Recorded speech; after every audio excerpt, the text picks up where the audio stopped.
Hey cousins, welcome to Brown Liquor and Bad Ideas.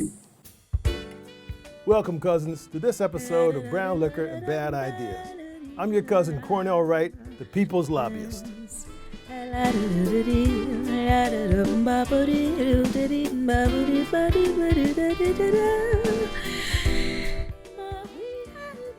In this episode, this is going to be a three-act play of the American tragedy, the great American tragedy. I'd like for you to hang in there with me because we got three acts coming on, and you might even want to have a double.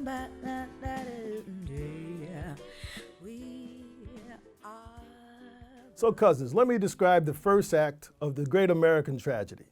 The great American tragedy, the first act, is the circumstance has been much too familiar in too many circumstances and too many occurrences around the country. We have a black cousin who does something of which there now becomes some involvement with the police, and for some unknown reasons, a man ends up dead. Now, let's look at the circumstances, and before we go any further, let me be clear as to my position on the police. I am a supporter of the police. My brother was a police officer who just passed away in April of this year. He was military police, Dallas-Fort Worth police, Pinkerton, UN Peacekeeping Force, and Dallas-Fort Worth School District. My brother. I have two nephews who now also work in the police department, one detective and one who has actually been involved in a police-related shooting. And when he killed somebody while he was in uniform, there was no problem because it was a justified shooting. You with me on that? I'm not a police basher. I am opposed to inappropriate use of force, as we all have seen too often in some of the videos.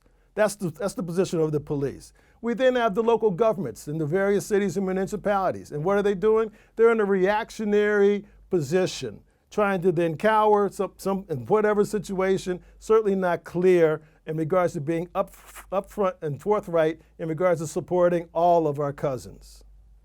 The next actors in this group are the local businesses who may in fact be, in some circumstances, and may in fact because of some demonstrations, have put their physical property in some peril.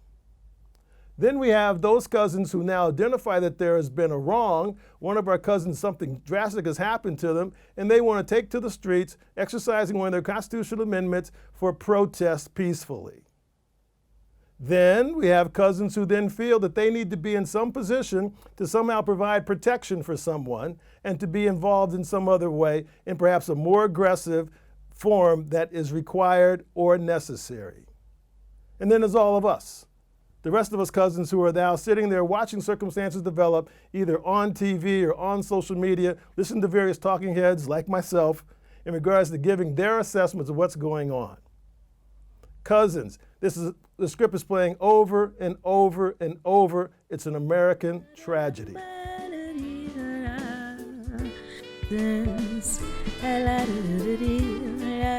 Cousins, the second act goes something like this. Around our country, there are going to be religious sermons being presented with regard to a man being shot 7 times in the back at close range and surviving to tell the story. I, from my faith and understanding, see that as being no less than a miracle. I hope you would agree with me on that, right? Who wants to take that chance or that odds of being shot 7 times and surviving? Let's think about that for a second. When you shoot, and I'm a hunter, I shoot on occasion, someone's supposed to get shot, what, Dirty Harry? You shoot somebody once. 44 Magnum, most powerful handgun in the world at the time, right? If you look at John Wick fan, you shoot somebody twice. Because they're wearing body armor, you shoot them body armor, knock them down, you shoot them in the head.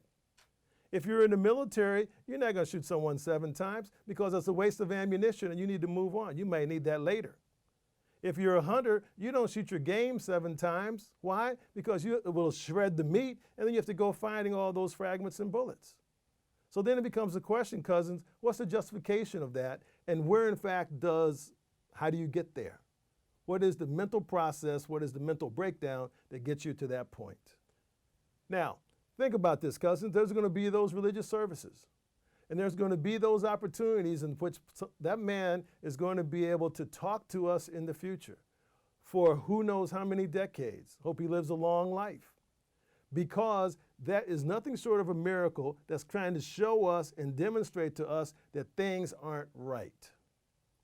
How are we playing this act out in our country? How does this play, the great American tragedy, playing out around the world?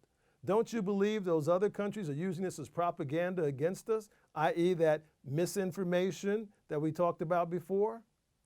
They don't have to have any misinformation. They can show that and say, this is how the Americans and the United States of America feels about all their people, in which we have people with uniforms shooting someone, and then all of a sudden there's riots in the street. Not the peaceful protest. They're not going to show that. They're going to show the riots. But when you think about those sermons that are going to be delivered across the country in regards to that, what are they going to say? It was a miracle that this man got shot 7 times and survived. Cousins, this is a message from us, don't you think? And if it's the message, let's pay attention and decide what we want to do differently, and that is in the third act of this play.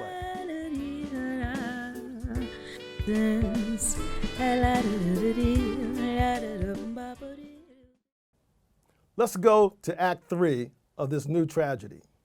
Maybe this new play, maybe a new way in which everyone can play a different role. There's still going to be circumstances in which people are going to do things and the police are going to be called. Let's hope that the opportunities in which the cousins might in fact be black, that they are minimized. In fact, there is a police shooting or some other inappropriate use of deadly force by the police. When and if that happens, people say that, well, gee, I certainly could support that, but, all police aren't bad. That's true. My nephews and my brother aren't bad. There's a lot of other police officers who aren't bad, but we all know the old adage of the rotten apple in the bushel. If there's a rotten apple, what do? You take it out. So if in fact that's true, then why isn't there an immediate arrest of that officer who was so incorrect and abused his power and the public trust? If that were to happen, then that offers the local government an opportunity of then having a clear and open investigation in regards to the circumstances. And we could all then understand and come to understanding and appreciation. Because as we're starting to look at the circumstances now, people are saying, well, you didn't know what happened before. Does it really matter what happened before? Because at the end of the day, what could you have said to somebody? What could you have done that gave an opportunity for something horrific like that to occur? 7 times. So that's what happens in that regard. For those businesses who are involved in the circumstances, it's easy. You call your insurance agent, all right? Because you all have property and casualty insurance because the banks require it in case there is such an eventuality. So certainly those merchants and those entrepreneurs, those hardworking cousins, they're impacted, but their lives should not be over.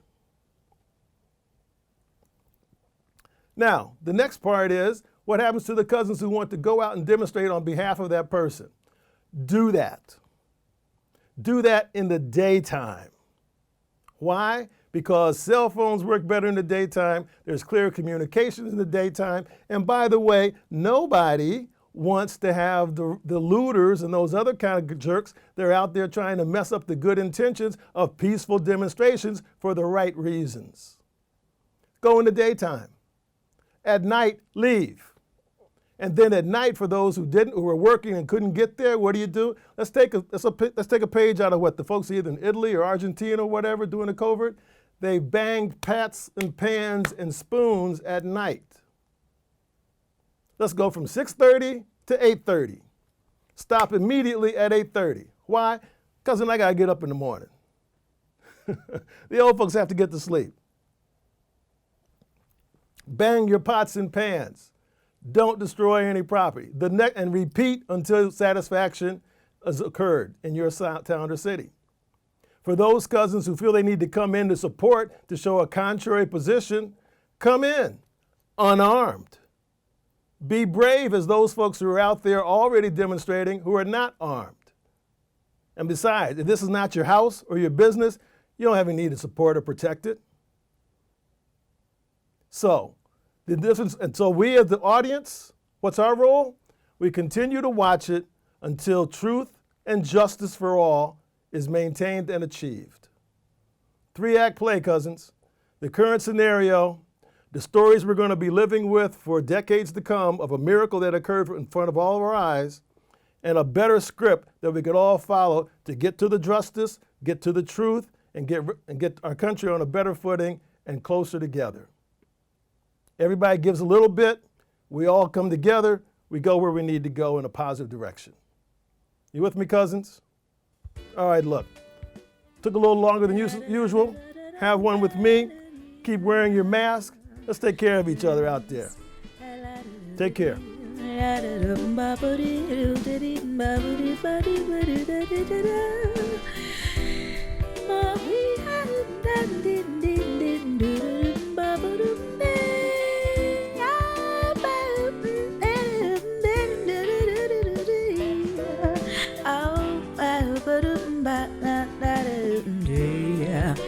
We are the people.